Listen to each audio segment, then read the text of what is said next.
Hey everyone, Gil here at Graymanprepping. On today's episode of Your Prep for Today, I want to talk to you about a hail survival plan, or talk about your getting one. Now, some people say, well, it's not hail season now, and I'm thinking hail season comes at all sorts of different times depending where you're at. And, you get the hail in the wintertime and in this early springtime or late fall. You also get hail whenever there's a tornado around too.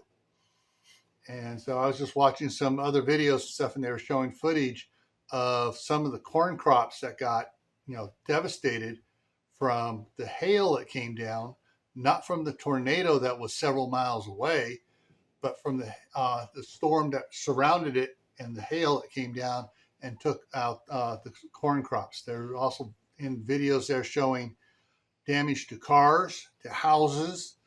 So think about it.